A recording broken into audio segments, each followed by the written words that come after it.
నమస్తే. High AP high court stay ఇచ్చింది రాజధాని ఫైల్స్ మీద.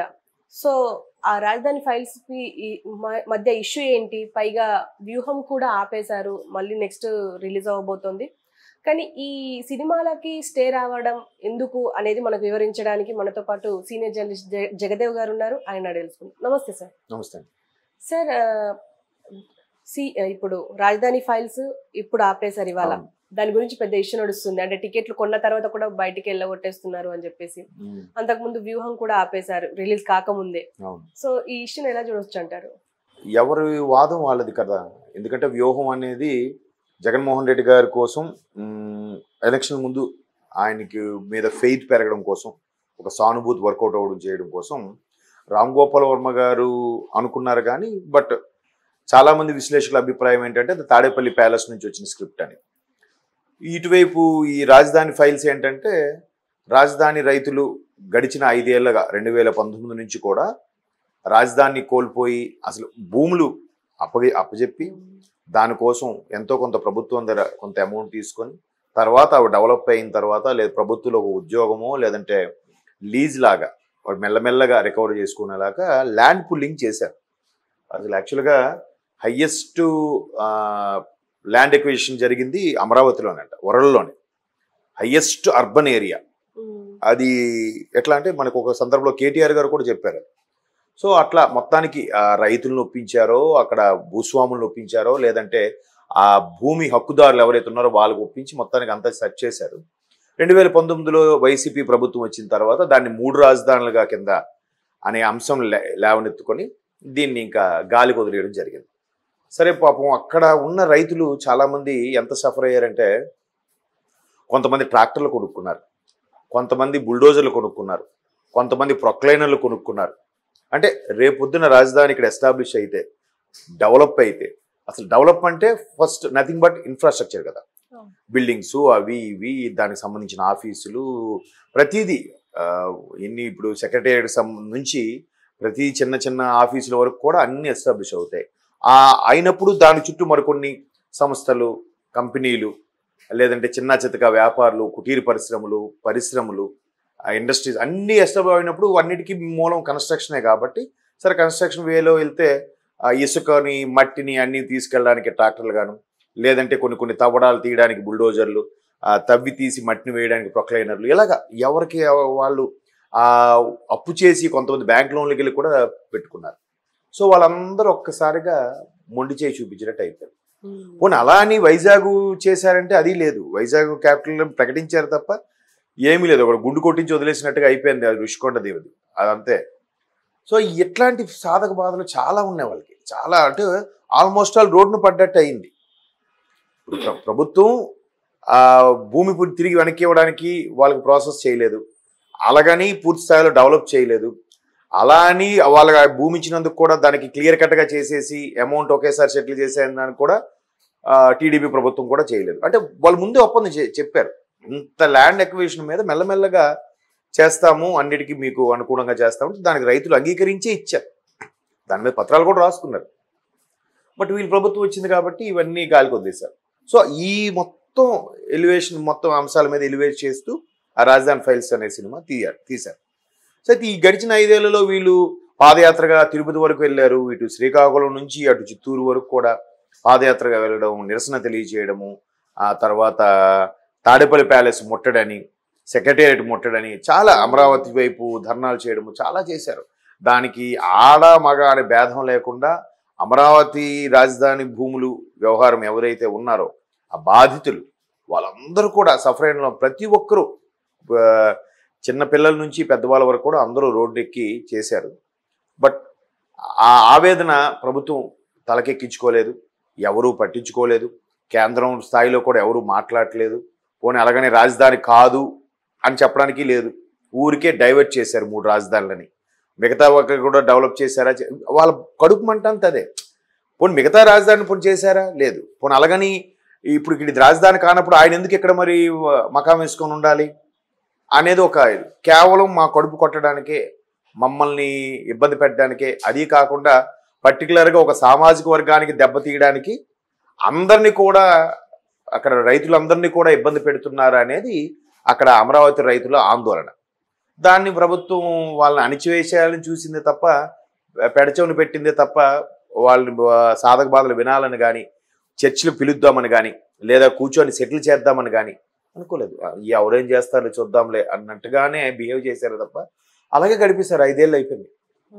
సో ఆ వ్యవహారం అంతా కూడా ఇప్పుడు ఇందులో వస్తుంది. దీనికి కూడా టైటిల్ని ఒక విధంగా కాశ్మీర్ ఫైల్స్కి బేస్ చేసి ఆ టైటిల్ పెట్టినట్టున్నారు.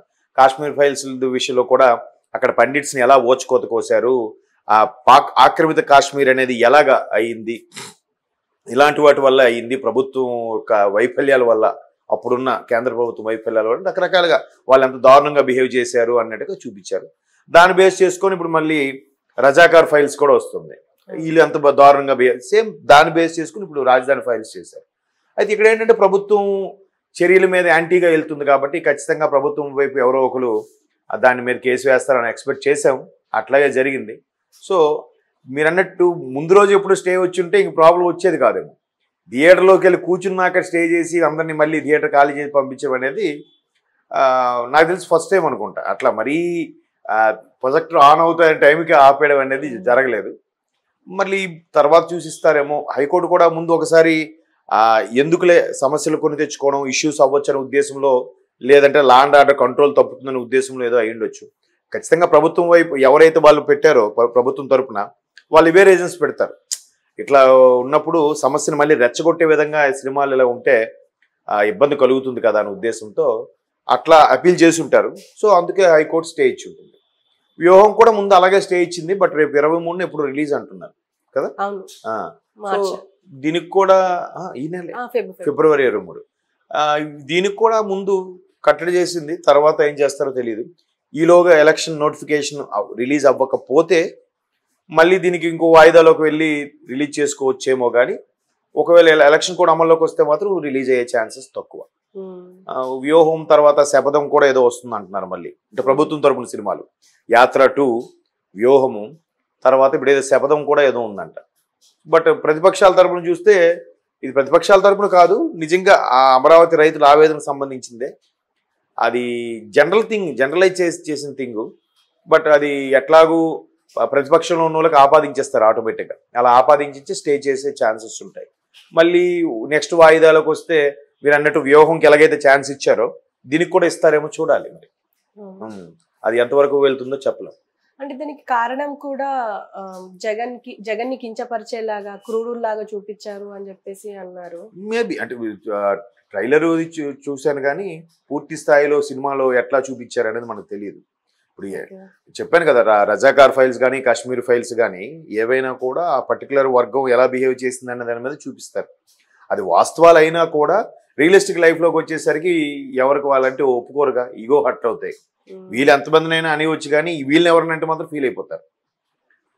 ఇప్పుడు ఆ యాత్ర 2లో ఉంది కానీ, లేదంటే ఇప్పుడు వ్యూహంలో చూపించిపోయేది కానీ, వాళ్ళని ఇప్పుడు జనరల్గా యాడ్స్ ఉంటాయి, ప్రొడక్ట్ యాడ్స్. అవి ఎంతసేపు ఎలా ఉంటాయి, మాకు మించి ఈ ఇండియా మార్కెట్లో ఈ సబ్బుకు మించిన సబ్బు లేదు అని చెప్పొచ్చు, తప్పు లేదు. అక్కడ ఎవరిని కించపరిచినట్టు కాదు. అన్ని సబ్బుల కంటే ఇదే గొప్పది కూడా చెప్పొచ్చు. ఈ సబ్బు గొప్పది కానీ ఈ సబ్బు మంచిది కాదు అని పాయింట్అవుట్ చేసి చెప్పకూడదు కదా. సో ఇప్పుడు సినిమాల్లో కూడా ఏంటంటే మా నాయకుడు గొప్పోడు, మా నాయకుడు తోపు, మా నాయకుడు పేదల పాలెడి పెన్నిది అని ఎన్నైనా చూపించవచ్చు.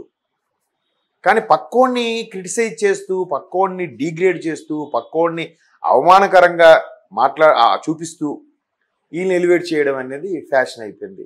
అట్లంటే యాత్ర 2లో చంద్రబాబు నాయుడిని కించపరిచినట్టే ఉంది. అదే అంటున్నాను.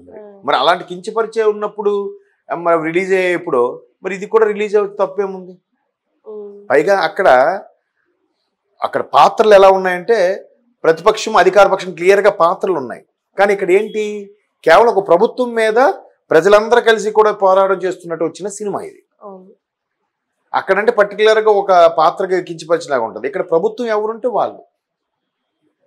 మేబీ ఆ ప్రభుత్వం ఆ ముఖ్యమంత్రి హోదాలో ఏ వ్యక్తిని పెట్టారో, ముఖ్యమంత్రి ఎలా బిహేవ్ చేశాడో అనేది, ఇప్పుడు ఆయన ఎలా బిహేవ్ చేశాడో, ఏం మాట్లాడాడో, వాళ్ళ మంది మార్బలంతో, వాళ్ళ అదే ఆయన అధికారులతో, చీఫ్ సెక్రటరీతో కానీ డీజీపీ వాళ్ళతో కానీ ఆ ముఖ్యమంత్రి హోదాలో ఉన్న వ్యక్తి ఏం మాట్లాడాడో మనకు తెలియదు, కానీ ఇక్కడైతే పని జరగలేదు కదా, ఖచ్చితంగా దీనికి అనుకూలంగా వాళ్ళు రాసుకుంటారు కదా. మాకేం న్యాయం జరగలేదు కాబట్టి, ఖచ్చితంగా ముఖ్యమంత్రి పట్టించుకోలేదు కాబట్టి మాకు న్యాయం జరగకూడదనే చెప్పుంటారు డీజీపీకి కానీ చీఫ్ సెక్రటరీ కానీ అని అనుకుంటారు వీళ్ళు. అదే అక్కడ చూపిస్తారు. చూపించినప్పుడు ఆ ముఖ్యమంత్రి అలా చెప్పారండి, ఎవరు చూశారు, దానికి ప్రూఫ్ ఉందా, అట్లా ముఖ్యమంత్రిని ఒక రాష్ట్ర ముఖ్యమంత్రి పట్టుకొని అవమానపరుస్తారా అంటారు. ఇట్లా వేలు చూపిస్తే 3 వేలు మన వైపు చూపిస్తున్నాయని ఇంగిత జ్ఞానం అనేది ఉండాలిగా, మరి అది ఉండదు. మరి ఇంకంతే. మరి అదే దానికి ఏం మాట్లాడదంటే దట్ ఈస్ రాజకీయం.